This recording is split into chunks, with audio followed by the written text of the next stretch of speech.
The conference is being recorded. So, and you'll get your records if you are registered for the webinar. So another company will distribute the recordings, right, Galina? Hello, Galina. Hello, Right? hello. Am I right? Oh, yeah. Yes, so we can post the recording on the YouTube channel so that people can watch it. Mm-hmm. Okay, okay. So let me introduce our first speaker, Galina Sharonova. She's, as I said earlier, so senior methodologist of another company as well.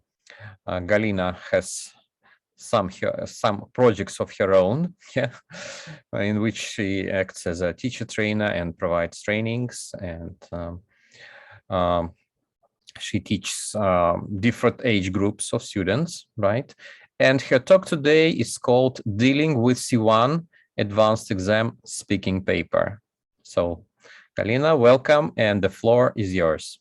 Okay, thank you very much, Evgeny. Thank you. And hello, my dear colleagues. I'm very glad to see you. So let me share my presentation with you.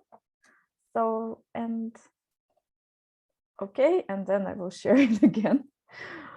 Okay, good. Yeah, so we will talk about C1 exam and in particular the speaking paper, which is usually the one which makes exam takers, you know, panic, and just when they hear that this is the speaking part, then they just say that they can't do it, and so on. Does it actually scare you? Yeah, can you please write a plus in the chat box if you think that speaking part of the CE exam is something almost impossible? Yeah, let's see how brave you are. Okay, thank you. One reaction. Yes, no. Okay. Usually it does scare people because speaking, like writing, is a productive skill, and really people need to show the most of their language. Okay, let's see what we are going to discuss today. So today we will briefly get acquainted with the format of the C1 advanced speaking part. Then we will also identify the challenges that our candidates, our students may face in the exam. But you see that if we only identify challenges and have no solutions, then of course, well, we can get more panicky. That's why we'll discuss how we can help our students cope with these tasks. And last but not least, for each stage, for each part, we will discuss some activities that we can provide to our students at our regular lessons. Well, then I have just a few responses. Okay, good, in the chat box. Yeah, hello. If we get to the next slide, there is the question, that I asked you at the beginning. So, but only one person showed that, actually she's pretty, scared of it. But which fears in particular regarding speaking do you have, or maybe your students have? So what is particularly challenging or scary? So I would like to hear from you first. So what can stop you? Or what can scare you? Okay. Yeah, it's really great if you are responsive. Okay, thank you, Julia. Timing. Yeah, very, very strict, tough timing. Good, thank you. Anything else? Stress. Oh, yeah, dealing with stress. Yeah, that's true. Okay, thank you. Let me also share some ideas on this slide. Yeah, if you have the same, you can just write a plus in the chat box. So one more comment, they're just afraid of speaking and making mistakes. Yes, that's true. Yeah, that's true. And then they can worry. Okay, they can lack confidence. Yes, agree. And you see what many candidates say. They say that, first of all, my level is not sufficient. It's not C1, even if it is C1. Then they are afraid that they don't have sophisticated vocabulary and some, well, sophisticated grammar, and they're afraid that they will be using just very simple language. Then one more fear is that they may have problems with their partner. Their partner can be either too shy and silent or too talkative. And people just don't know what to do. Like they get lost in such situations and they don't know what to do. And one more actually fear maybe, or an obstacle that people may have, is that they just don't know the exam format. And you know that pretty often, not always to be fair, but pretty often there is such a situation that the exam takers are not prepared. Like there can be people who think that their level is good enough. So like we have already C1 level, it's good, yeah. And they just, without preparation, they sign up for the exam, arrive at the exam, and they have problems because they don't know the format. Yeah, and that's a big mistake, because then they will not have good results, good marks, just because they get lost when they are at least given instructions. And then, yeah, timing also can be the stress factor. Well, if we look at the speaking exam format in general, then there are 4 parts to the exam, and a pair of candidates has 15 minutes in general, in total, to do the task. So there are usually, 2 candidates, sometimes 3 candidates, and in the room, there will be 2 examiners, the interlocutor who is actually giving instructions and handling the materials, and an assessor who is sitting somewhere at the back. Well, the purpose is to test the candidate's ability to communicate effectively in face-to-face situations. Yeah, and the situations can be different. And you see, like level C1 means that at this level, we should demonstrate our ability to communicate in less common situations. Yeah, so, and that's why maybe students have like this fear that what if I don't show this ability and don't show the most of my language. Well, then let's see the step by step what each part is like, and well, what we should do about it. So speaking part 1, there are like it should take only 2 minutes, and there are 2 phases. So the first stage, the first phase is when candidates are asked pretty simple questions, and actually the aim is to get acquainted and get the candidates acquainted with each other. And as you see, there are just very simple questions like, where are you from? What do you do here? How long have you been studying English? And then in phase 2, they are asked more, let's say, more complex questions. But still, these questions are related to their everyday life. What free time activity do you most enjoy?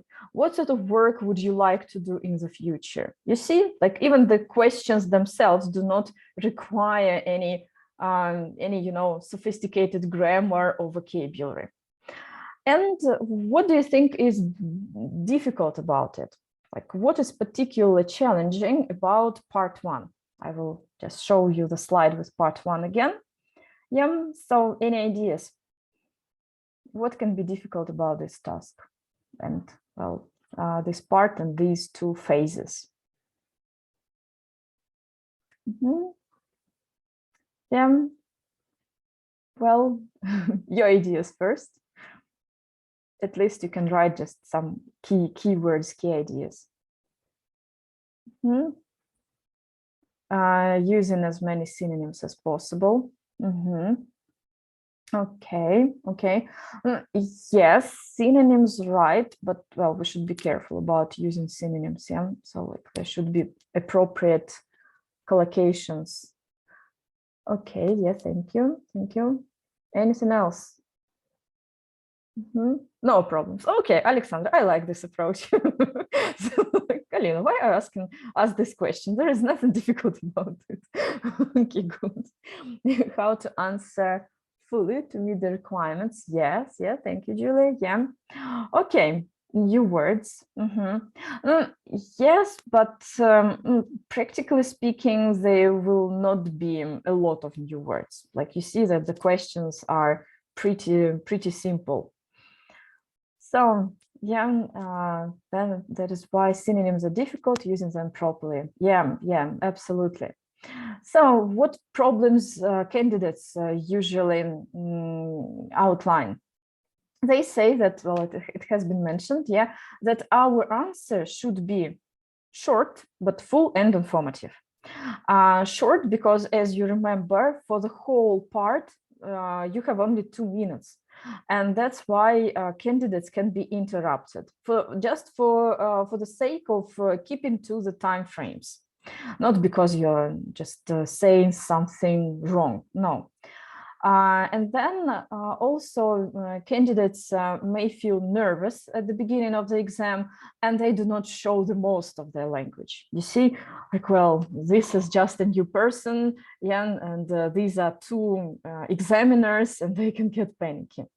Well, and the solutions, yeah, can be pretty simple. So first, yeah, as we need to provide short but full and relevant answers, we should do this. And don't overcomplicate. That's the solution. For instance, if you hear the question, where are you from? The answer, I'm from Moscow, will be enough. Yeah, if you start saying that, well, Moscow, I'm from Moscow, and this is the capital of Russia, and then start, introducing some facts about Moscow. You know that in this case, you are at risk of having an irrelevant answer. You were asked a very simple question: where are you from? I'm from Moscow, or I'm from Volgograd, I'm from St. Petersburg. Yeah, it's enough.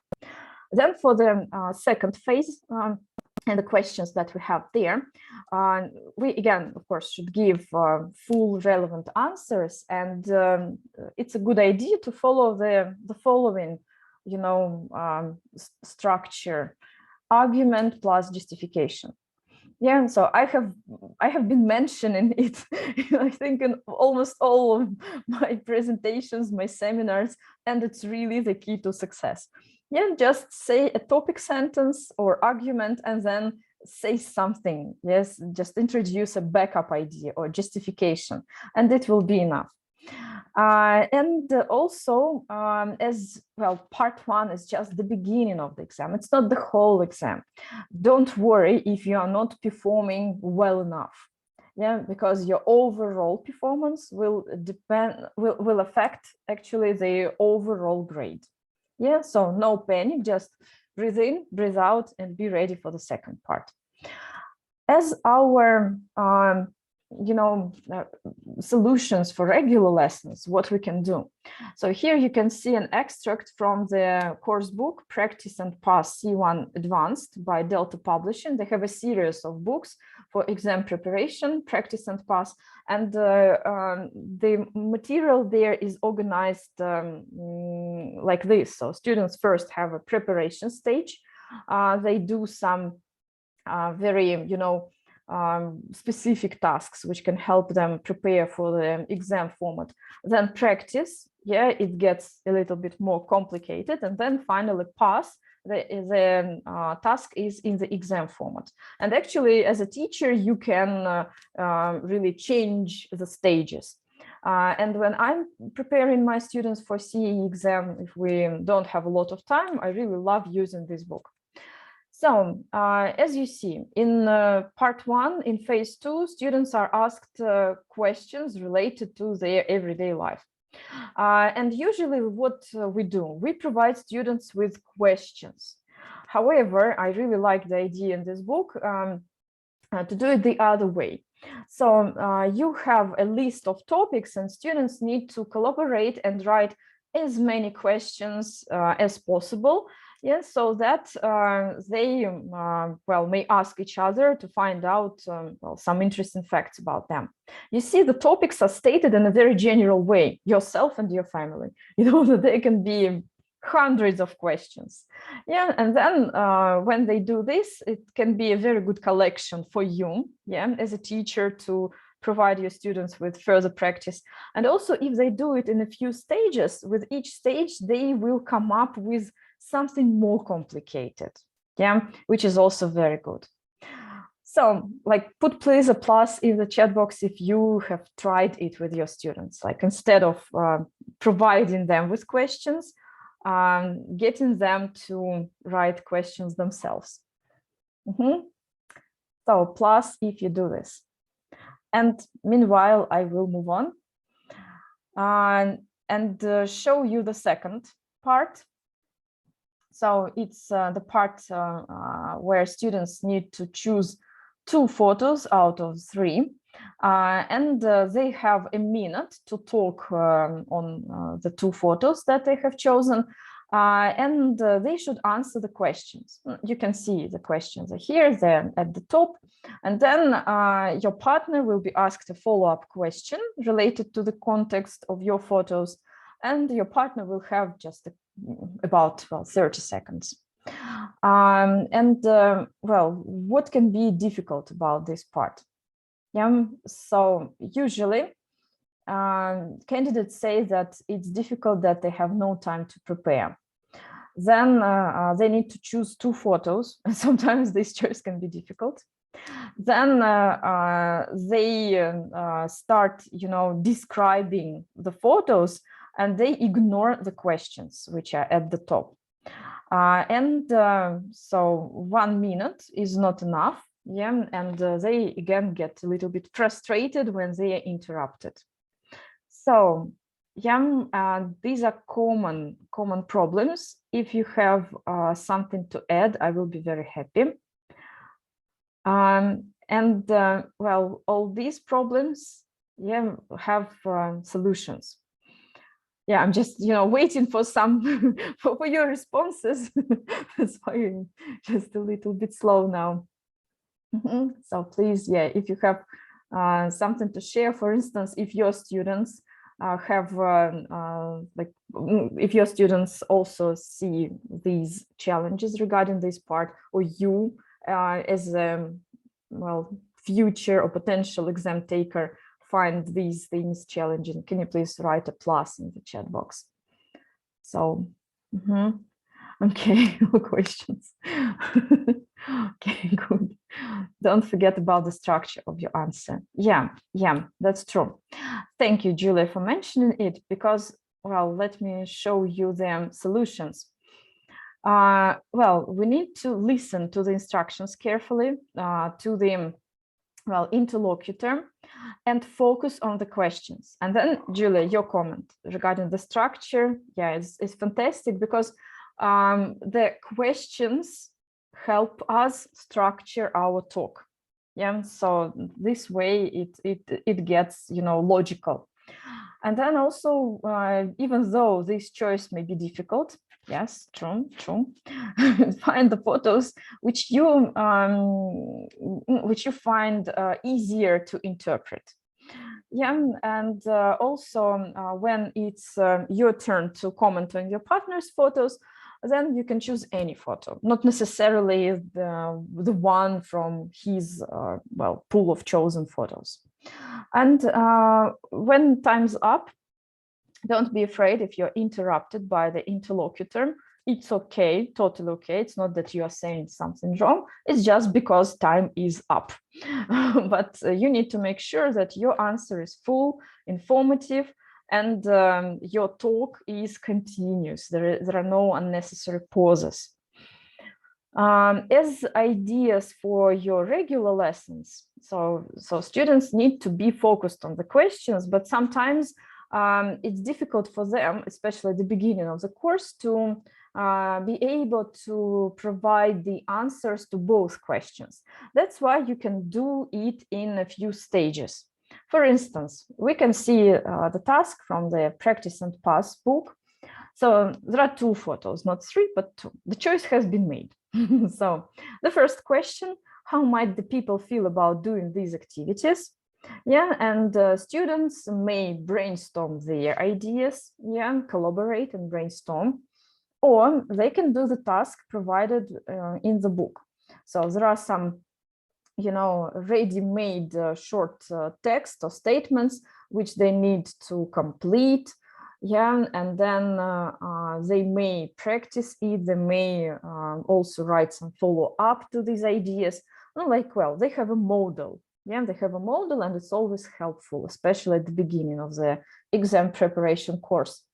And then, like, they have done this task, and now they have ideas, and they have the, you know, the thread of their talk, the answer to the first question.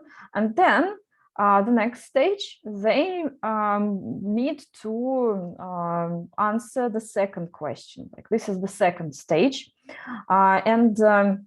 As you see, they are provided with useful language, some functional language. Yeah, and as you remember, one of the problems that we outlined at the beginning with like inability to provide something sophisticated, here is the guideline, like what in particular is expected from you from the language perspective.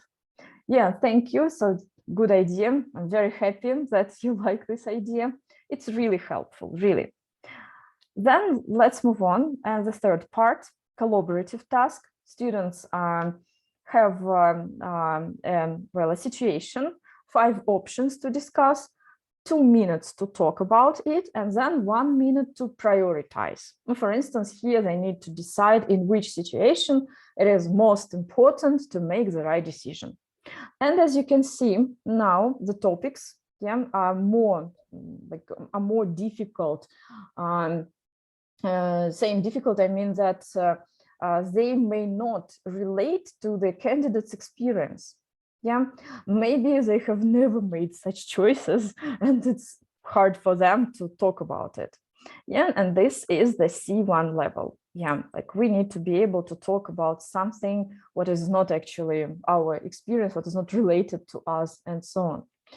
And what can be difficult is that so this is a collaborative task, and students need to show actually their ability to maintain the conversation. It's not just to show the language and how you can organize your ideas, but it's also how you can communicate. Then the problem that we outlined before, the partner, yeah, either too shy or too talkative. And also you may not be able to cover all the suggested options. Yeah, and so again, students may feel a little bit nervous about it. The solutions. So first, as you need to show your ability to maintain the conversation, in other words, this is the ability to take turns. Yeah, and you can take turns if you make use of some specific communicative strategies.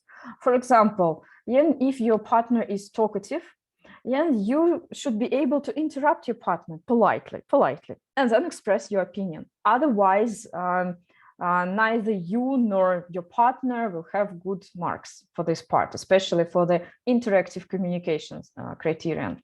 Or you need to be able to engage a silent partner. Oh, here is a misprint, sorry. Yeah, you need to know how to engage a partner, like what you can say, how you can invite your partner to join in. You may fail, I mean that the partner can still be shy and silent, but at least you will show that you know what to do in this situation. And also you have about 15 seconds to prepare. Just you will look at the task, so that make use of this time. Look at the ideas, at the options, brainstorm what you can say, and also as a life hack, find some options which are more or less similar, so that when you are discussing them, you can talk about one option in more detail and then mention the second one briefly. But again, make sure that you have a ping pong. Yeah, that you cannot just say, yeah, that's true, or no, I don't agree. Always argument plus justification. And regarding our regular lessons, it's a good idea to demonstrate the task, to provide a model. Maybe it can be an audio file or video of candidates doing the test. And then we should make use of scripts.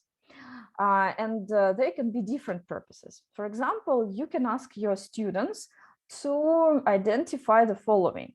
So here is the task, yeah, and then students listen to the candidates. Here is the script, and they analyze it from the functional, let's say, perspective. Yeah, they need to analyze how these candidates move the discussion further, yeah, how they demonstrate a more advanced knowledge of the language, and so on. And as you see, this script and this audio is not complete, like they do not cover everything. So that they just, our students just analyze a part of it. And then they need to continue the rest of the conversation, being provided, with the context, with the opinions. And then after that, the next stage, they should express their own opinion. So that you see, they try out different alternatives, and it's always very, very beneficial. Yeah, first to work with something as a model, and then you will have more ideas to share when you know what else can be said.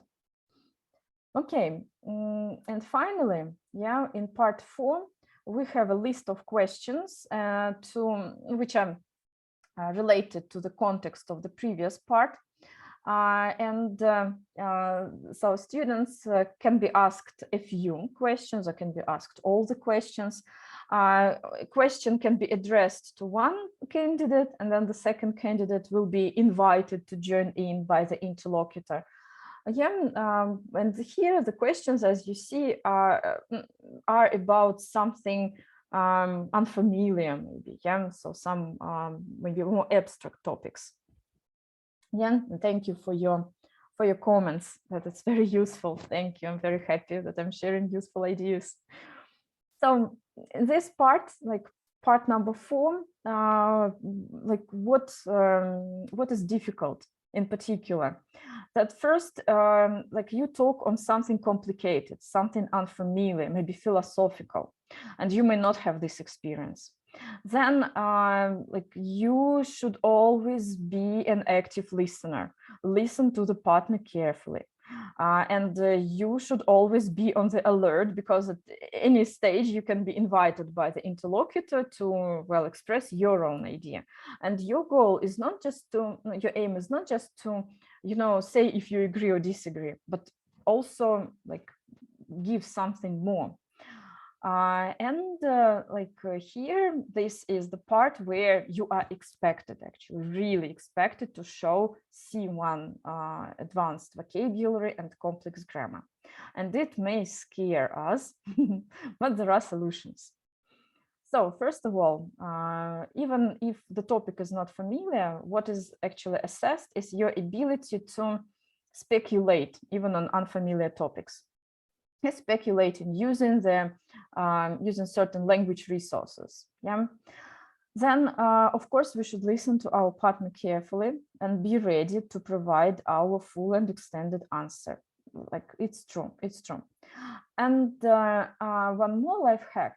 Yeah, even if your partner has been asked a question, don't wait for the invitation and don't hesitate to join in and share your ideas. Actually, it's still part number 4 is still a collaborative task. That means that you should always be ready to say something. And practice makes perfect, of course. In regular lessons, we need to provide, of course, our students with practice and to get rid of this fear to experiment, and what we can do. For example, we have a task in the practice and pass book, so where we have questions, some sample questions for part number 4, and students need to do the task. So you can see it here on this slide, well, on this extract. Yeah, they need to choose the best option, the best answer.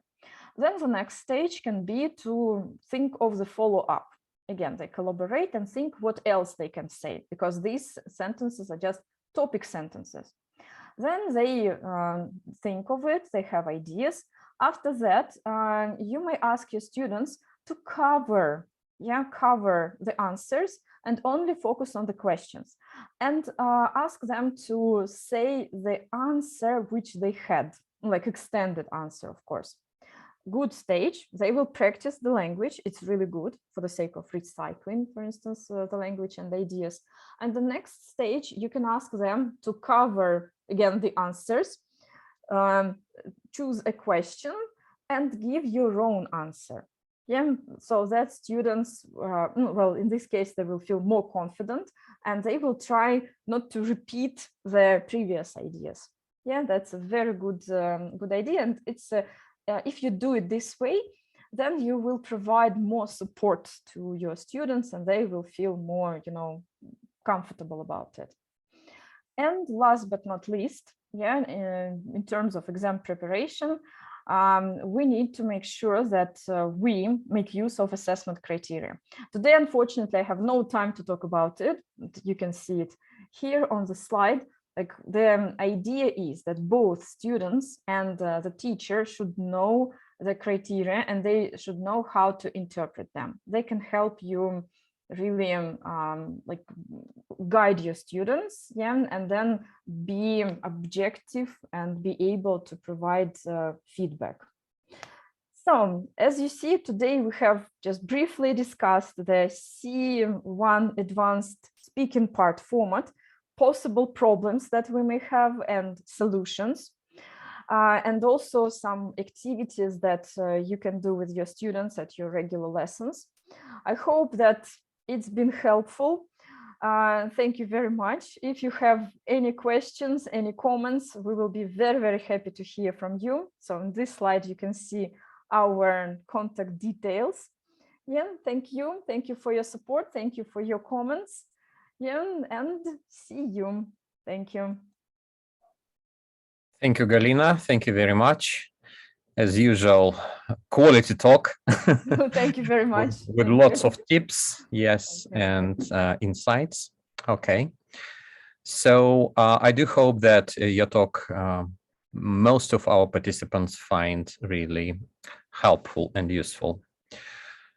Okay, now it's my turn. I'd like to remind who I am. My name is Evgeny Usachov, and I work for the Moscow International Academy as the director of the Institute of Linguistics. And today my talk is dedicated to using technology. Actually, it's called High Stake Exams Challenge. Can technology help in preparation? But I'd like to start my talk today with a few services which you might use for assessment. In terms of that, Galina showed you the list of criteria which examiners take into consideration, but sometimes we hardly ever know how to calculate the score. For instance, we give them, okay, you'll get this this particular mark for this part or whatever. But for instance, if we are providing, say, a mock exam, and then we check the papers ourselves, it's very important to understand how the final score is calculated. Does anybody have any idea how is it done?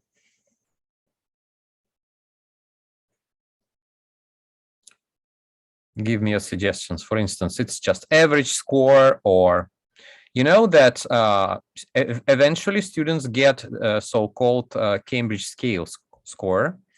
I'll share this with you. I mean, this particular information.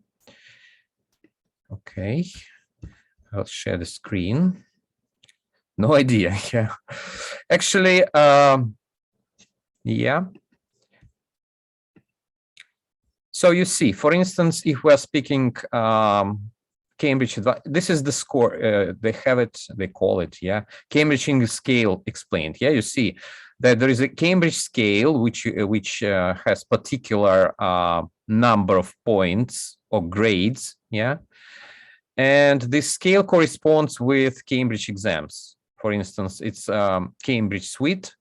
We don't have here young learners exams, but still, and you see that getting a particular score, eventually a student may get a certain level. Yeah, for instance, as you see, if we go, say, from the lowest levels, such as key exam, yeah, you see the number of items you get, and then corresponding English scale score, and then the particular level. Yeah, if we turn to Cambridge Advanced, yeah, which Galina was talking about, you see the passing score is 142 points, and sometimes we as teachers do not understand what it means. Yeah, so but I believe this information is pretty important, pretty vital.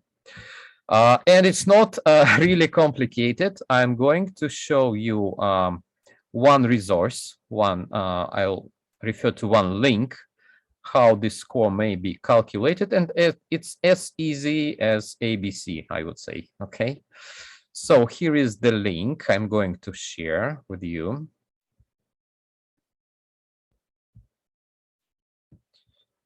Just a second, I'm sharing my screen. And I will explain how it works. Okay, so you after my talk, I'll put the link in the chat. But how to calculate the score of your English exam? Yeah, you see this link, and it's pretty easy. For instance, you have the main suite here, Cambridge First Preliminary, then Cambridge, yes, Key, Advanced, and Proficiency. Yeah. So it works pretty easy. For instance, if we are talking about Cambridge Advanced, yeah, it's all on this site. The information is here. Yeah. First of all, look how it is assessed. Yeah. Firstly, you see there are maximum 50 points, and you see how they are calculated.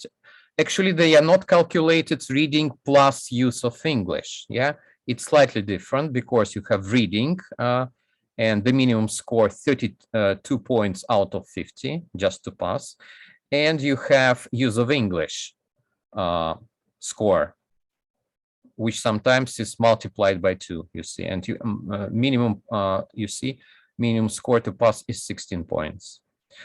I'm not going to consider writing here, but there is also a calculation, but listening, because if it's a mock exam and we are marking the papers ourselves, we have this number of items. And speaking, yeah, and speaking in particular. I'm not going to take up much of your time right now. You can refer to this resource. I find it really useful. And what happens next? You have the formula how to get percentage of each score. For instance, the grades that students received and maximum grades, and you see the percentage, yeah? Then we multiply, and a nice thing, there is a calculator here, yeah? For instance, if you know that the average score, average percentage of all, say, 5 papers, for instance, is, I don't know, say, 76%. Yes, you see, this is the Cambridge score, and it means your student passes with grade B. Yeah, so if they have 76% as an average score, yeah. So, and it's easy to understand. For instance, if they get say 65, they have a passing grade. Yes, it's grade C. But if they say 50, they don't pass. In this case, they fail and get only level B2 notification. So I recommend you just browsing this resource. It's not a rocket science, but it might give you an idea how the scores are calculated and how the papers are assessed. Okay, so And now I'm turning to my presentation, to the topic of my talk. So as I mentioned earlier, my talk is dedicated to using online tools to help students, to help teachers prepare their students for exam preparation. And I'm going to share some of the ideas and some which I have from the services, and I'm going to share my experience of using these tools and services for exam preparation. It's not purely about Cambridge exams. Yeah, you will see that some of the tasks and some of the tools may be used even for our national exam preparation. And what we're going to do, we'll start with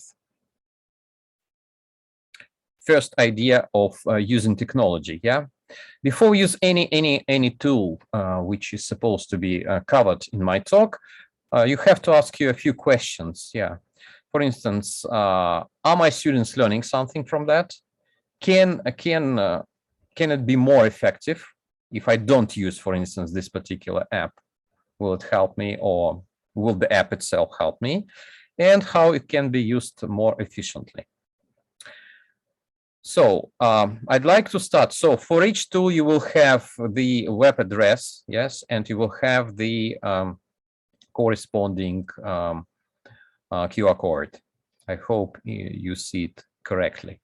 So the first tool is called QPrompter. It works like a real prompter. For instance, politicians and journalists may use this prompter when they give a talk. So it's all online. It's all on the computer. And for instance, where do you think we can use this tool for exam preparation? How it works, I'll explain briefly. You just paste some text inside this box, and the text turns into a QPrompter like this. So you see the text on the slide, and the text starts moving from bottom up, and you can select a particular speed of it. I'm going to show it to you in a few seconds, but my question is, what exam task, for which exam task we can use this particular tool? Any ideas?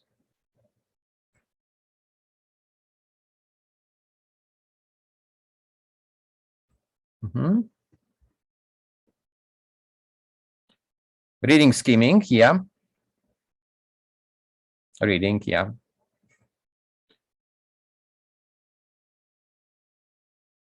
Okay. Reading, yes. Logically is reading. Yeah. Don't forget about our national exam. What do we have in part 1? In speaking paper. Yeah. So students are supposed to read the text without mistakes. And one of the challenges they face, they need a kind of training opportunity to do it. And maybe while you are training them to do task 1 in our national exam, ЕГЭ, right, you might be using some tools. This is one of the tools you can use, and I'm going to show how I use it in my practice. Just a second. I'll open this file with the tool.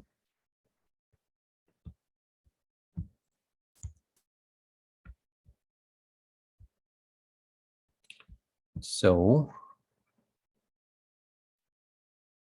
yeah. And I'm going to show you how it works. Yeah. Okay, just a second. All right. Share the screen again.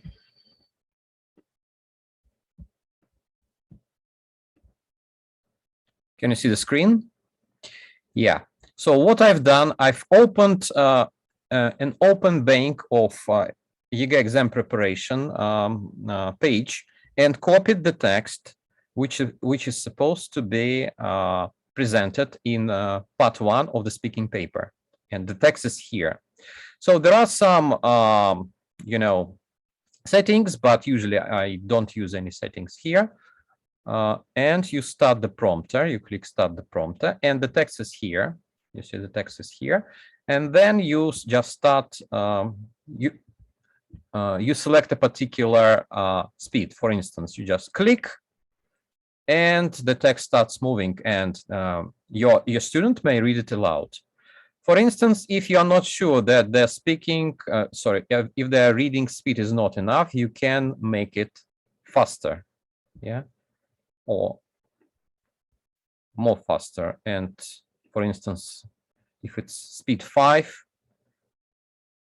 it begins more difficult to read, because speed 6 and 7 is, I don't think it's appropriate for them. But anyway, it's a good trainer for speed reading. And at the same time, you can use it if it's not exam preparation, for skimming. Yeah, for skimming. For instance, the student read the text and you know exactly what time they are allowed. And then after that time, you can ask them appropriate questions about the text, if it's not exam related. Yeah. Because in our everyday practice, we assign some time, yeah, for them for skimming. Yeah, but again, for some students, it may be quite challenging. So in this regard, this tool might be pretty useful. Okay, but I personally use it for EGA preparation. Yeah, our national exam preparation, speaking part 1. Okay, so we'll move on. Sorry for switching, but I think it's very important to show you how these tools really work. Okay. So the next one I'm going to share, the tool you might have heard about. It's called Youglish. So does anybody among participants use it? Youglish. Yeah. Yes. Can I ask you, what do you use it for in terms of exam preparation practice?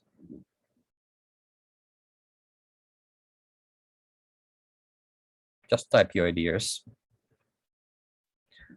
For those who don't know this service, it's a service which helps you to develop 2 skills. Listening, pronunciation, yeah, which can help you develop 2 skills. First, it's listening, how the words are pronounced, and I'll demonstrate how the service works. On the other hand, it develops listening skills. So I'm going to turn to this service, stop sharing, and show you how it works.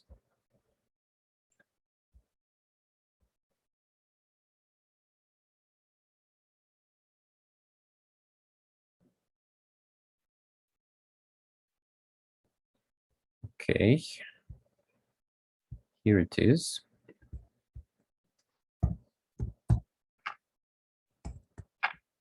Just a sec.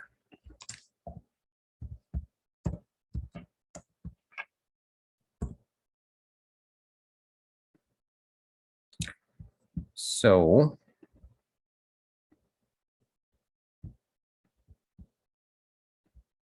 I believe you see my screen. Here is the service. You see there are variations of English, yes, such as it may be American English, British English, Australian English. For instance,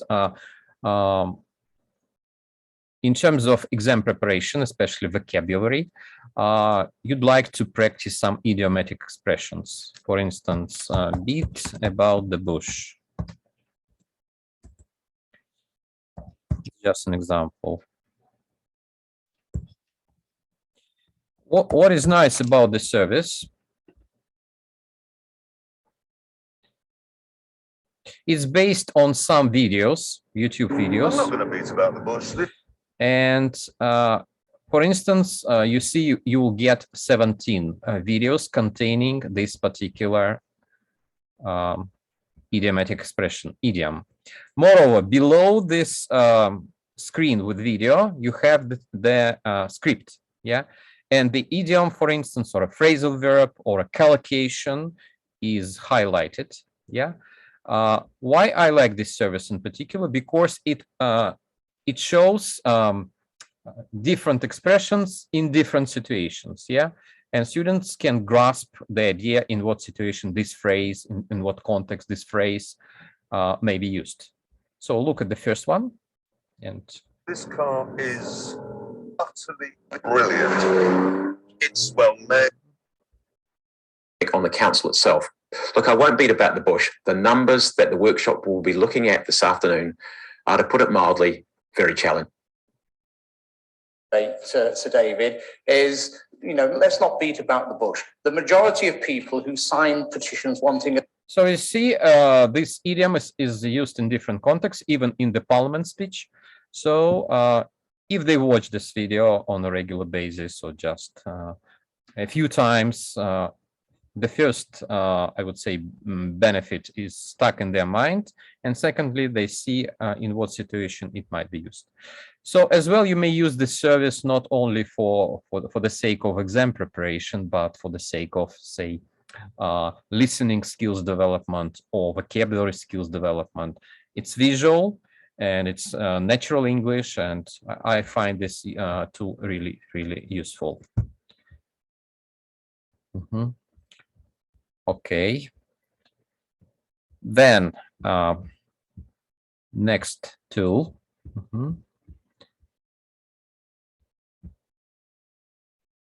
Just a second.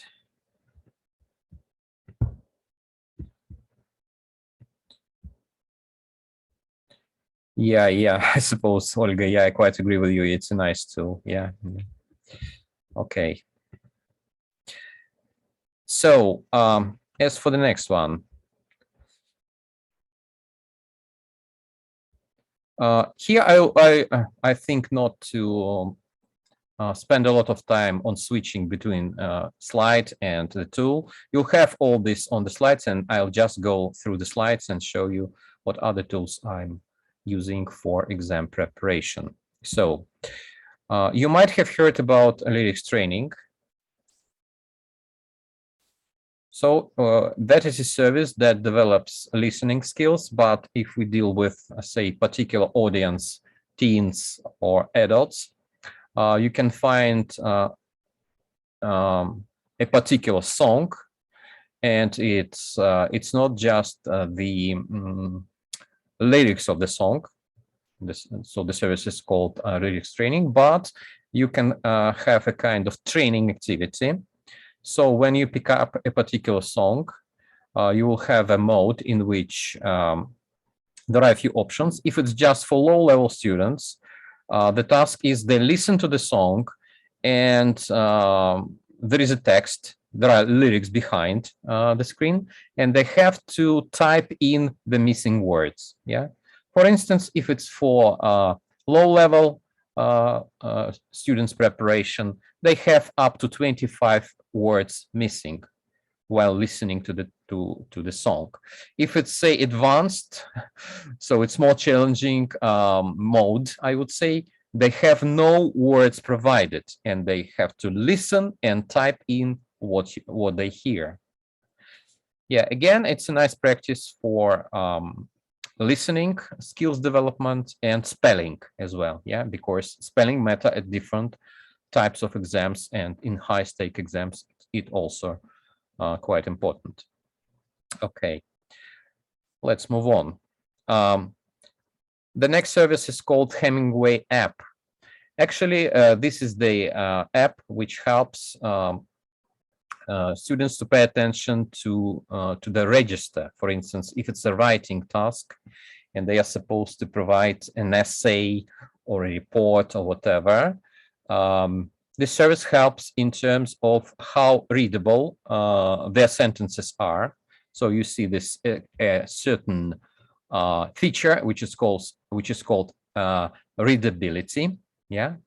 And if their text, I would say their essay or any other kind of writing assignment doesn't sound good, I mean, doesn't look good, so the system automatically assesses that and gives such comments as, for instance, you see here on the screen. One of the 11 sentences is very hard to read. For instance, it's too long, or one of the sentences is just hard to read, and whatever.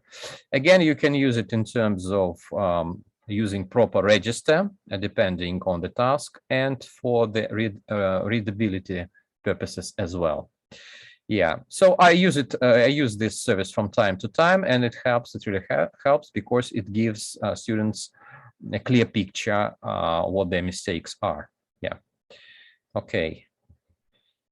And yeah, you see how it works. Yeah, for instance, the service gives a readability grade.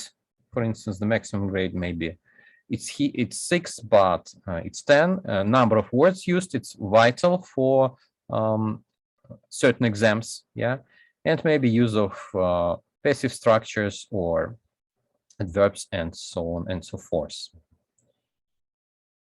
Okay, in terms of speaking preparation, you know that speaking, and Galina was delivering her talk about speaking challenges. So the service which is being used is called Vakaru. Yeah, I'm speaking about free resources. All resources I'm mentioning are free of charge. Of course, there is a paid option, but in most cases, you can use them for free. So this is, I would say, online recorder, which helps students to record their messages. For instance, if you assign them as a homework, if you assign them to do a kind of speaking task, yeah. And of course, they may use WhatsApp, say options or whatever, but sometimes it's not so comfortable, it's not so convenient. And in this regard, this works pretty well. They just click one button, record, and the message is being recorded, and then they can send it to your email or share it in social media, whatever way they want to communicate with you. So it's simple, it's easy to use, and it's useful in terms of assigning speaking activities for their homework, and then you can check their, for instance, part 1 or part 2. No, in part 1 and part 2 mostly, yeah, because part 3 and part 4 in most Cambridge exams are collaborative tasks, yeah, for instance. Okay, what else? Just a moment.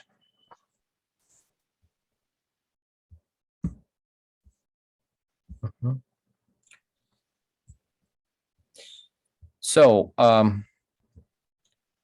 one more tool, which is called Rewardify, may be used again at the stage of exam preparation. What it does, it actually transforms more difficult text in an easier version. So could you just put off your mic? I hear some extra noises. Yeah, so thank you. So, and it turns the text into the simplified version. For instance, if you are preparing students for, say, key exam, key English test exam, or preliminary exam, yes, and some texts which are authentic texts you take, you will get, say, a simplified version. And what is good about that? Here, how it works. You see the words which were replaced by simplified version of the text. So it helps them, on the one hand, develop their vocabulary skills, on the other hand, find the definitions, for instance. If we just look at the text which was original at the bottom of the slide and the text which we got here, for instance, in terms of the word financial hub, or just financial, we see the phrase related to managing money and stuff like that. Yeah, and there are much more opportunities to use vocabulary. So the service has additional features that. Moreover, it contains a bank of classics and sometimes contemporary literature, which you can browse and read together with your students.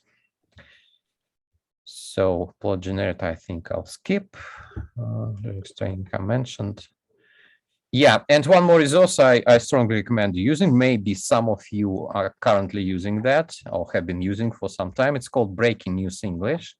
It's a good lesson opener. So the service relates to latest news. So you've got them at a few levels. For instance, the same piece of news, say at elementary level, at pre-intermediate, intermediate, maybe advanced. And it's not just reading this news. There are a number of activities. Actually, if you just browse this site, you'll get ready-made lesson plans with all the material. And you can either develop their reading skills or listening skills, and lots and lots pre-reading, after reading, while reading activities are already on the site. So it's again, you can use it as a lesson opener or as a leading activity, or just when you prepare students for the exams, particular topic, particular issue. Yeah, so I strongly recommend using it. It's a real treasure. Okay. So I think here I'm going to the end of my presentation. Just a second.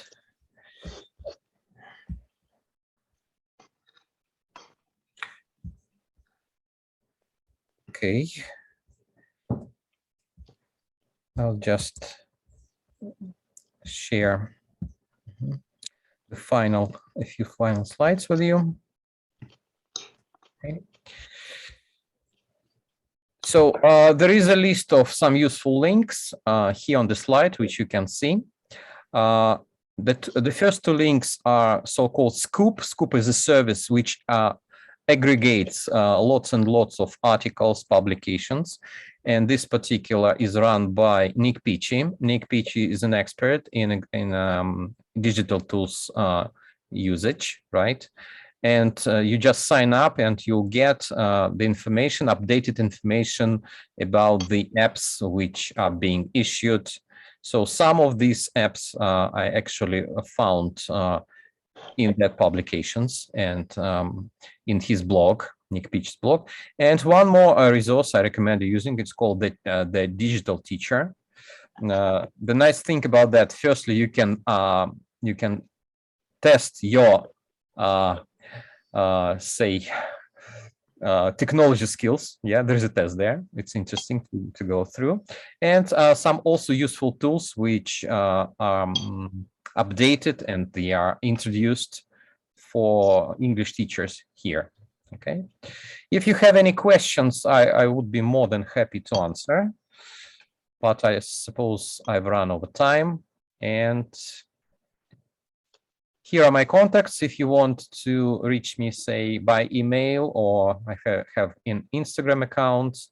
And this is the site of our Institute of Linguistics at Moscow International Academy. So where you can find teacher training programs and programs leading to getting a teaching degree. Okay. Thank you very much for your attention. And if you have any questions, I would be more than happy to answer them. All right. Okay. So, and it's time to introduce our third speaker. Greg, are you here? Yes, hello. Oh, hello, Greg. Hello. Yeah. Okay. So our next speaker is Greg. I'm sorry if I mispronounce your surname. It's not so easy. Yeah, Sotiropoulos, right? Oh, perfect. Thank you. So Greg is an LT academic consultant and teacher trainer working for MM Publications. And today's talk will be dedicated to tips and tricks on how to conquer the exam. Okay. Just a second, Greg, I'll make you a co-host and you'll be able to share the screen. Just a second. Okay. So Excellent. Thank you. the floor is yours, Greg. Thank you very, very much. It's a pleasure being back with everyone again this year. I saw that we have already been using the chat box. So for some parts of this webinar, we will be interacting through the chat box. So have your fingers stretched out and your thinking caps on full gear right now. What I'd like to ask you all is, how scared are your students about failing an exam? How nervous are they about exam taking? As Samuel Beckett said, ever tried, ever failed, no matter. Try again, fail again, but fail better. Okay. And this is what I recommend teachers, fellow educationalists, all of you with me today, is to share with your students that failing is not necessarily something negative. The acronym of FAIL is first attempt in learning. And that's what we want our students to do, is to fail again, but fail better. And thus they will be improving. So not only will we be talking about a resource to help them pass this exam, but for about, let's say, 10 minutes, I want to set the stage as why it's so important for us as teachers to offer them a supportive environment, to build this environment in class, to foster it, to nurture it. Because as I've said once, and I'll say it again, your students are the future global agents of change. Now, I'd like us all to reflect for a moment. I want you to think back. For some of us, it's not that far back. For others, such as myself, it's a long time ago. And I want you to write in the chat box, what was it like when you had to take a test? What was it like when you had to take a test? What did you feel? How was it? Now, this is important because we need to use our empathy and to think, how are our students feeling? So how were you feeling? Were you feeling somewhat like this when you had to take a test? Or were you happy? Were you excited? Sleepless nights, absolutely. Nervous, afraid of getting a B. Those sleepless nights, cramming for the test because we didn't know study skills. Nervous, stressful. Yes, I think everybody can agree with everything you guys are writing, right? Depending on the level and what was at stake.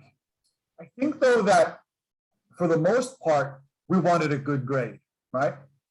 We wanted a good grade because that's what was important to us, that grade. And so we need to think, how are our students feeling about taking this test for the A2 level? They're feeling the same way you felt when you were taking tests. Afraid, yes. Started to prepare 1 month before, forgetting everything on the exam, right? Totally going blank because you didn't have the right resources. You didn't have the right mindset to prepare for the exam. So we're talking about emotions, guys, okay? And it's very important to talk about this and to think about this. Taking a test brings out different emotions, a feeling caused by a situation. What situation? Taking the test, the circumstances that we're in. Did we prepare enough? Do I know enough? Am I really ready? The mood that I am in, the relationship that we have with our students, preparing them for the test, and believe it or not, the relationship that students have with their friends, their peers, their fellow students. All of this plays an integral role in our students being successful in passing a test. Believe it or not, it's true. So two emotions that we combat is fear and happiness, right? So when we talk about fear or nervousness or stress, anxiety, things that you've written already, there's two types that we want to look at. Is it forget everything and just run, or face everything, right? Head on and be successful. Sometimes we feel fear towards things that we're not supposed to. And guess what? The word I shared with you at the very beginning of this webinar, failure, to fail, are one of the things that our students fear. And when this emotion revs up into hyperdrive, that's when we start to forget, to doubt, to push ourselves down. That's not what we want from our students. So failure, uncertainty, oh man, I studied, but now I'm not sure. I'm uncertain about what's being asked of me on this test. Thus, emotional vulnerability. We don't want to be vulnerable when we're taking a test. And finally, loss of control. This keeps us from taking risks, from making really good decisions, from challenging ourselves, going after what we want. And thus, we want to really push a sense of happiness, success, purpose. It's our first core emotion. Don't forget this.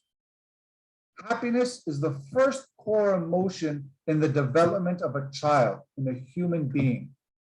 A sense of safety and security that our parents give us. But wait a minute, we're not talking about their home, we're talking about the classroom. So it's our responsibility, we are accountable to make our students feel safe and secure and happy. And if this is done, I assure you that they will be looking at exam time, test taking, with a fresh pair of eyes. It sprouts from the knowledge that we are loved, that we're taken care of, that we're taken seriously. Joy, pleasure, satisfaction exists to remind us of what we value most. So I think it's safe to say that when we're talking about education, more specifically passing an exam, taking a test, we must be sure that our students' emotions are in check so that they're ready to take on this challenge. And this challenge for today's webinar is the A2 key, the CAT exam for schools. I'm going to be showing you some examples, some tips, some tricks, some suggestions from the book, the resource book, with the keys and the supportive material for your students. I think it's really important that we examine this for a moment and to really show that our students themselves can be autonomous learners, autonomous test takers. So yes, being happy, being joyful, being confident, okay? This is what we want to improve in our classrooms. So knowing is half the battle, okay? When students are going to take a test, for them to be okay about the test, they need to know what? They need to know the format, the framework, what is going to be asked of them throughout this period of time for them to prove to themselves and to you that they understood what was taught and what was learned. And so this overview is something that needs to be shared with the students. so they can have a clear picture of what is going to be asked of them. The 4 macro skills of English: reading, writing, listening, and speaking. Plugged into these sections, these papers, as it's written there, are the micro skills of vocabulary and grammar. Now, as we teachers always fight against time, and we've seen it in our webinars and in our class time in face-to-face, it is very important for students to manage their time, which is why the duration of each paper is extremely important to focus on with your students. As there are many parts of each macro skill, what is going to happen in the mind of the student? When the emotion comes in, the stress, the anxiety, this, that, and the other, they're going to say, oh, I don't have enough time to finish, right? So that's why it's very important to go over this with your students. Now, taking this one step further, when we're looking at each section, okay, there are a couple of questions that are focused, right? The microscope is focused on certain key concepts, right, of English. In doing this, we find out as teachers that some of our students have strengths and some of them have gaps. I use the word gaps, right? Because we can always minimize the gap, we can close the gap, right, in their knowledge to make them more confident, right? To build up their self-esteem, their intrinsic motivation. So we go through each part, explain to the students what will be asked of them. Just giving you a few, an overview of the parts, and we're going to get into some specific activities. For our students, we have what we call a training section. Now, this word, training, what does it mean? Why is it important? Why is it important to have our students realize that they're not just going to be copying and pasting, doing this mundane, everyday activity to prepare for the test? Yes, okay, we can give practice tests. Does it work? Yes. Is it the most effective? No. What we need to do is have the students look at us as a coach, because our role as a teacher is very multifaceted. Okay, it changes all the time. So when preparing for a test, I suggest, and it's a suggestion, try it, you have nothing to lose. Change your role from teacher to coach. And when we're training our students, what we're going to do is, let me just take this out of the way, is to make sure that we are going to help them to enhance their knowledge, their skills of English, providing the right information at the right time on how to better their best, on how to better their performance for each specific section of the test. Now, here we have reading and writing, right? And it says down on the bottom left, where would you find this text? Read the text. What kind of texts are they? Now, we have 3 words here, don't we? Notice, sign, and adverb. So the first thing we do is we ask our students, what do these words mean?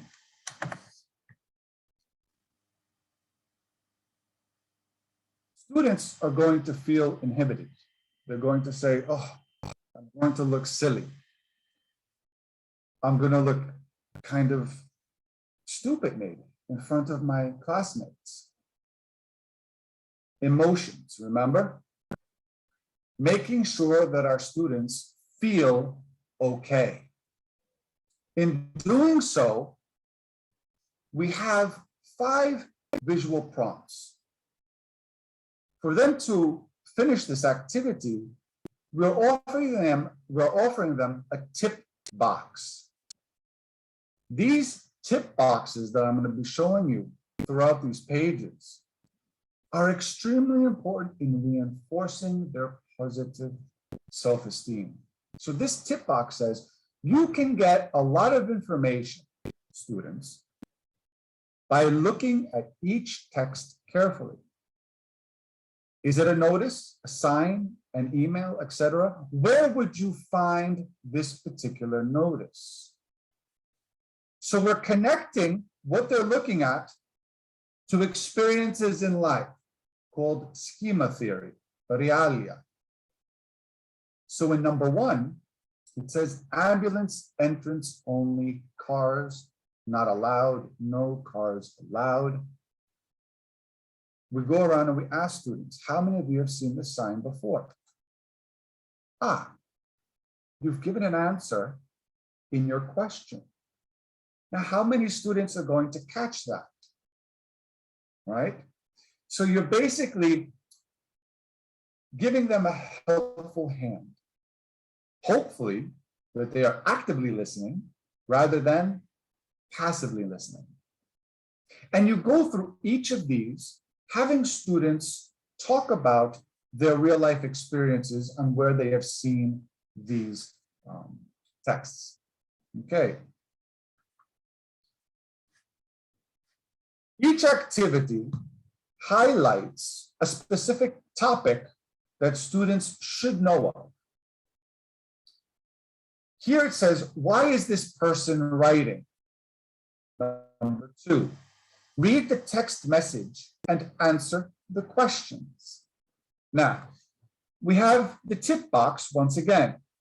If the text is an email or a text message, ask yourself, who wrote it? Why did they write it? Who is it for?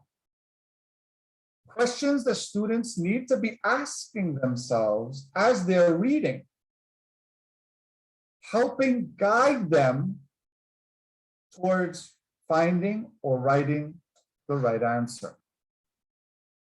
You see, when we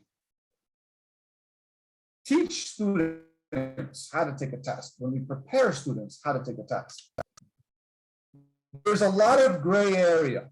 It's not just black and white, okay? And so students need to look at these activities with careful precision. We should not rush what they're doing here, okay? Because these are the building blocks for success later on when they have the actual test in front of them.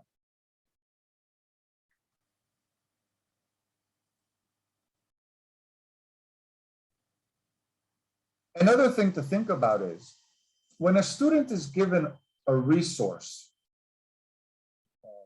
book or material in general, and they open it, and they are given information for them to comprehend, it shouldn't be threatening to them. It shouldn't be confusing. It should be very simple for them to understand.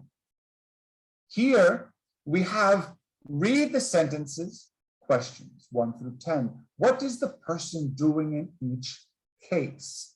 Match them with A1. Sorry, match them with A through J. And as after 2 years of doing webinars, and you saw before I took off my glasses, your eyesight starts to get very bad. Parenthesis. So what does it mean? Okay, we always focus on the tip box. The text and the correct answer will say the same thing, but with different words. So kids, please pay attention to numbers, vocabulary, and grammar. to find the matching meaning. So here's where I mentioned before that the micro skills of vocabulary and grammar come into play. All right, everything is important in test taking. But what we're doing here is having the students work individually, maybe in pairs, on some activities so that they can reinforce each other in the motivation. Okay, keep that in mind, guys, that when students are preparing for a test, many activities can be done in pairs. And I strongly suggest that they do that simply because of what we all went through these past 2 years. This lack of socialization needs to be reinforced, and students need it. Okay, all right. So, as I continue to go through some sample pages, like a teaser for you to introduce you to this resource for students, I want you to realize that all of the topics, all of the themes that we're teaching students are things that they practice on a day-to-day level. Okay.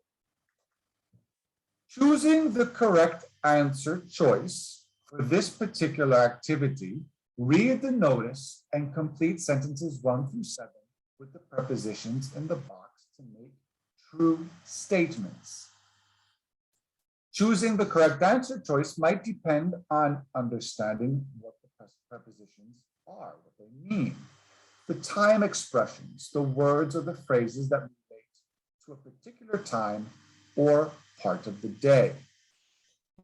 Now, I don't know about you. I'm going to be honest with you right now. When I was a very, very young boy, I was not in the regular class in school. What do I mean by that?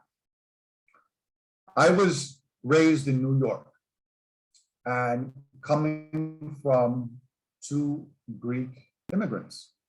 In the house, all I did was speak Greek. So when I went to school and they asked me, "What is your name?" And I said, "Greg." And they said, "And your last name?" I said, "Greg Sotiropoulos." And they said, "Okay, let's put him in the ESL classroom with Mrs. Lopez." And so I was literally thrown into an ESL classroom for 2 years. Was this difficult for me? A little confusing, didn't know why, but I saw that I was making a lot of mistakes with simple English. Why? Because I wasn't practicing enough. At home, we were speaking in Greek.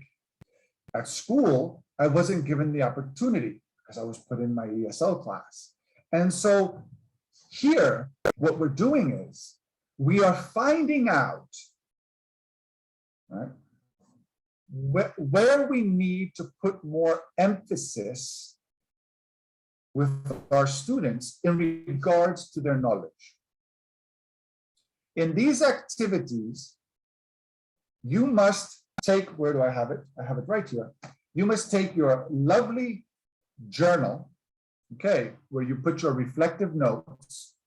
And as students are finishing activities, going through these activities, raising their hand, asking questions, which we must allow in class, time for questions, okay, we write down where we think there is a gap with students. And then we do the following, okay? If we see that the class in general overall has a gap in prepositions, we will reinforce this with some games, some dollifications, some extra activities, some gamification, etc.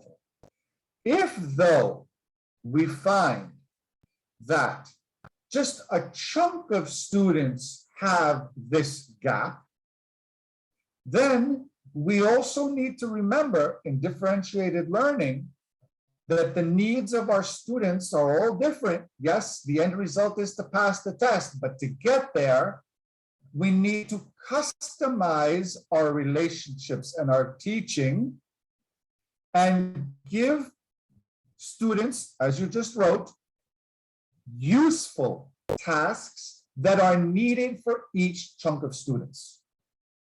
Do not repeat activities with things that students already know. It is wasted time and it is exhausting for the students and they will get bored. Okay, all right. So as we continue in me showing you sample pages, we have a most wonderful micro skill that students absolutely enjoy, and that is grammar. The inductive approach versus the deductive approach, learning with rules or learning through practice. Okay, I am a firm believer of practice makes perfect. No. Practice makes improvement, and that's what we want our students to do. Improve, improve, improve. So on this particular page, when we're talking about modal verbs, okay, words, phrases that express modality, we want students to read the texts, choose the correct options to make true statements. In some cases, though, there may be more than one. So what do we have to do? Make sure the students know what the tip box is asking. The texts and answer choices often include words like can, could, be able to, must, have to, need, may, might, will, should. So, is this a gap? This is a strength. This is where we must, as teachers, focus on the skill of awareness. And I've mentioned this in many of my webinars. Sometimes we as teachers forget, even neglect, to be fully aware of what is going on in class and to capitalize on that moment, to make it a teachable moment in helping them with these gaps that I'm talking about. So not only are there activities with tips for our students, taking them step by step, reinforcing their knowledge, making sure that they are, that their self-esteem is okay, their emotions are okay. We give them some, let's say, instructions for the parts that they have to pass. Let's just go through this quickly. Look at each text. What kind of text is it? So they must be able to register the kind of text. Can they do that? Yes, great. Let's continue. No, they can't. Who can't? Figure out who can't and work on that. Read the text. What does it mean exactly? Comprehension, right? The more reading they do, the more places they will go, the more people they will see, the more things of the world they will know. So make sure that in your curriculum, in your day-to-day lessons, reading is conducted. Either you reading to your students or them reading slowly every night throughout the week, okay? Read the answer choices. Pretty self-explanatory, but do they know what each choice is asking?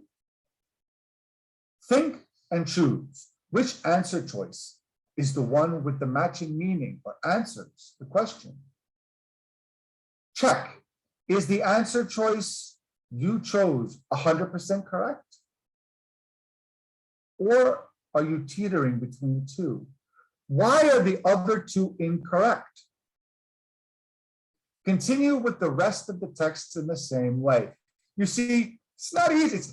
It takes time, right? It's not just, okay, I'll just read the question, look at the answers and figure it out. We want the students to examine it step by step. Okay. Now, remember, you may be able to find the correct answer choice more easily if you can first identify why the others are incorrect. So test-taking strategies now, right? Students need to know how to do this. It's a skill. Be careful. The fact that one of the answer choices has the same words as the text does not necessarily mean that it's the correct answer. Now, you won't lose points for wrong answers, so answer all the questions, even if you're not sure about some of them. Here we come to educated guessing. Okay, another skill. We don't want students to say, oh, I don't know it, let me just choose one. If they can take at least one of the answers out, it gives them a higher percentage of success.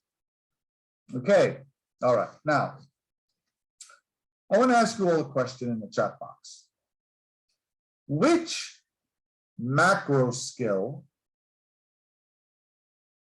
are your students most afraid of? Which macro skill are your students most afraid of? Is it reading, speaking, listening, or writing? Listening, says all of that. Okay. Anyone else? How many of you say writing? How many of you say speaking? It's very important that you know how your students are feeling about the language. Listening and writing, listening, writing. What else? You know, writing, okay. I've said this time and time again. Teaching is all about relationships. It's all about knowing your students, knowing their strengths and their gaps, and working on their gaps and improving also their strengths. Now, listening, writing, speaking. Okay. In this resource book that I'm showing you, and from some of my experience that I've heard going on over there, is that writing is a skill that has been slowly forgotten. Why? Yes, the internet is part of the problem. Social media is part of the problem. Swiping, tapping emojis is part of the problem. And so when we talk about writing, right? For us to be more proficient writers, we need to have a good vocabulary, proper grammar, and read a lot so that we can have more ideas to write about. Now, if a student has difficulty in writing, maybe, as this tip says, it's important to understand questions and the information in the paragraphs. The ideas in the questions will be expressed in different ways in the paragraphs. Therefore, it is important to have a wide range of vocabulary and to know how grammar is used. In doing this, we are strengthening what? We are strengthening the mechanics of writing.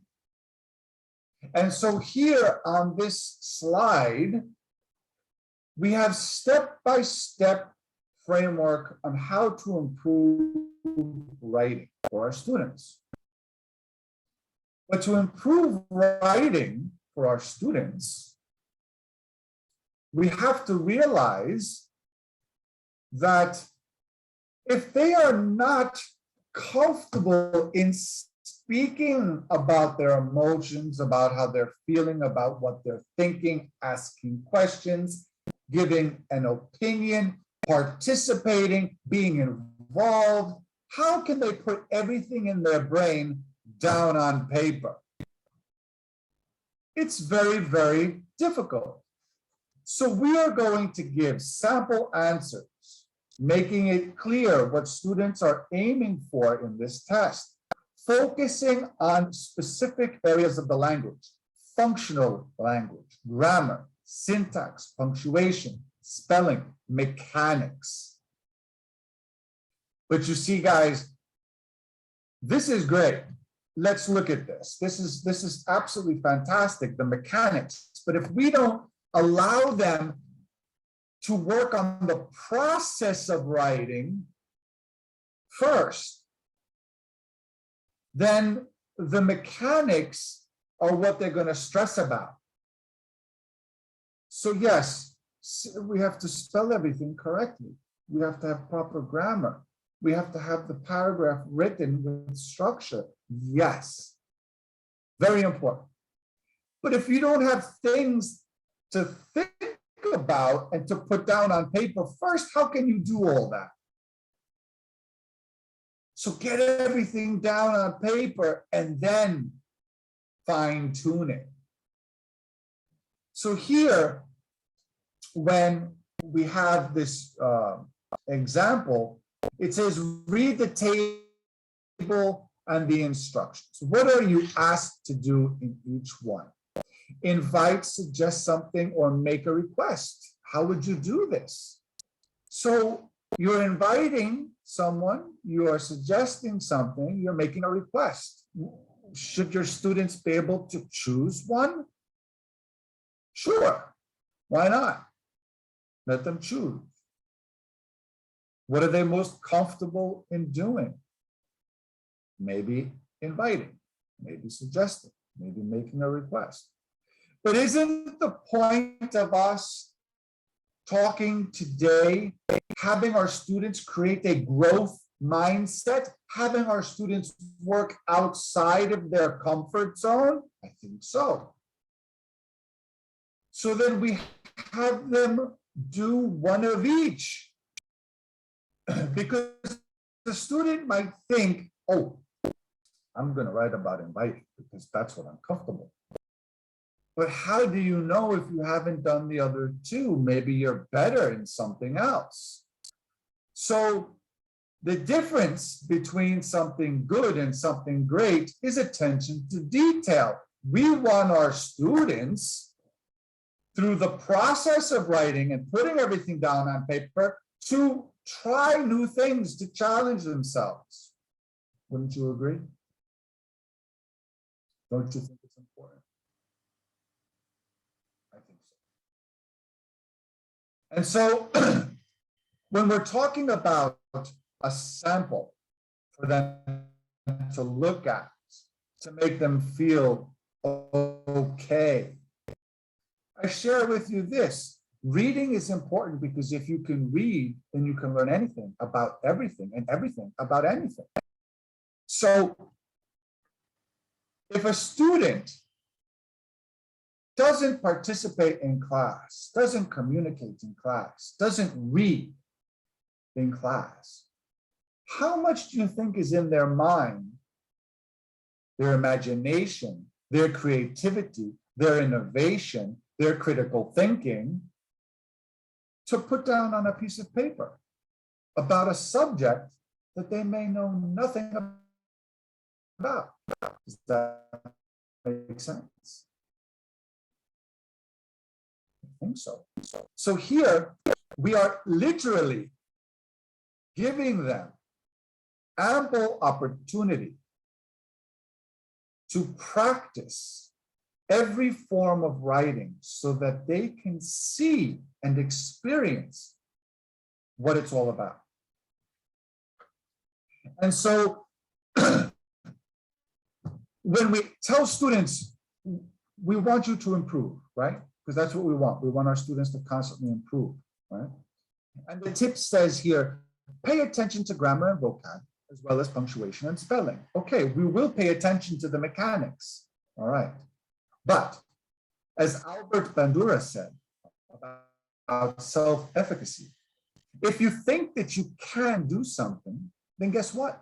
You probably can. But if you think you can't, then that is a self-limiting comfort zone, self-fulfilling belief that will actually stop you, hinder you from doing something that you're really good at doing, that you're capable of doing. And this is what's happening with our future global agents of change, especially when it comes to exams, because they are taking the safe route. And we need our students to look at an examination from start to finish, right? Have the test-taking strategies, have the tips to have them feel secure in everything that's going to be asked of them, and making sure that they have a can-do attitude. That it's not about the end result, it is about the process of the test. And that's what this resource will help you do. It will help you help your students with the process of being successful in passing the test.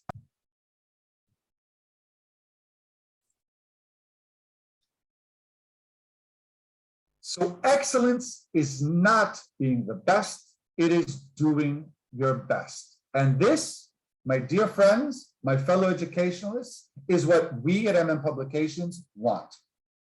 We want your students to do their best. And what better way than with this resource?